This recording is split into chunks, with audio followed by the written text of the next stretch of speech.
Then Samuel took a bottle of olive oil and poured it on Saul's head and kissed him, saying, "Has not the Lord anointed you ruler over his inheritance? When you leave me today, you will meet 2 men near Rachel's tomb at Zelzah, on the border of Benjamin. They will say to you, 'The donkeys you set out to look for have been found, and now your father has stopped thinking about them and is worried about you. He is asking, "What shall I do about my son?" Then you will go on from there until you reach the great tree of Tabor. 3 men going up to God at Bethel will meet you there.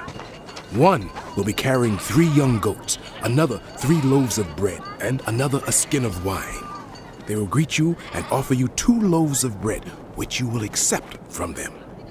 After that, you will go to Gibeah of God, where there's a Philistine outpost.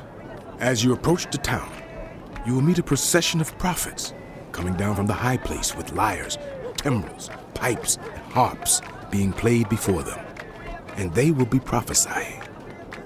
The Spirit of the Lord will come on you in power, and you will prophesy with them, and you will be changed into a different person.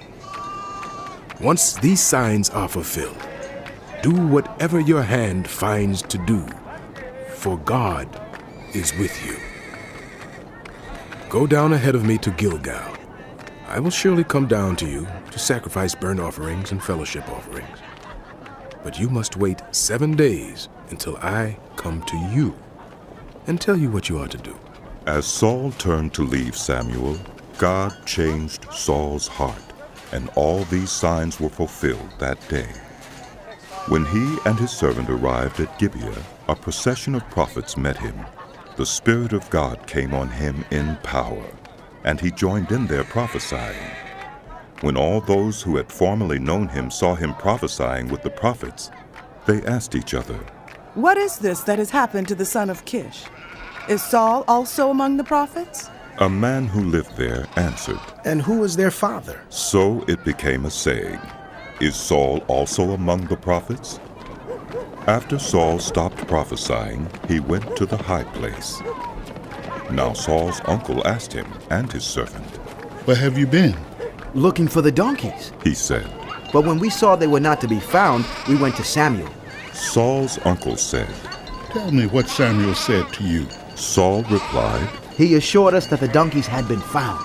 but he did not tell his uncle what Samuel had said about the kingship.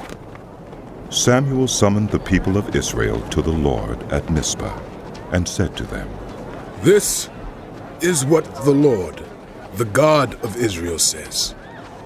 I brought Israel up out of Egypt, and I delivered you from the power of Egypt and all the kingdoms that oppressed you. But you have now rejected your God, who saves you out of all your disasters and calamities.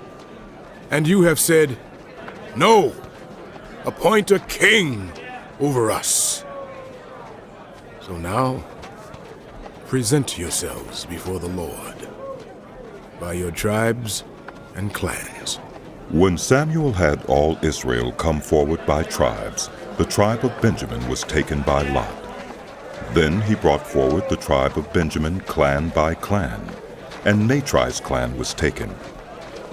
Finally Saul, son of Kish, was taken, but when they looked for him, he was not to be found. So they inquired further of the Lord.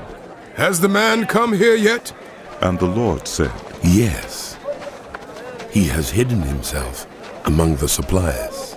They ran and brought him out, and as he stood among the people, he was a head taller than any of the others.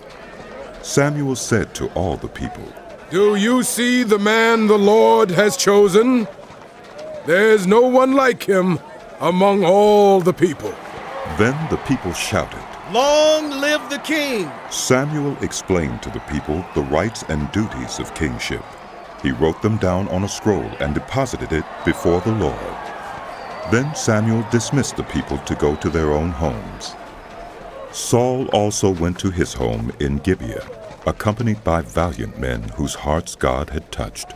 But some scoundrels said, "How can this fellow save us?" They despised him and brought him no gifts. But Saul kept silent.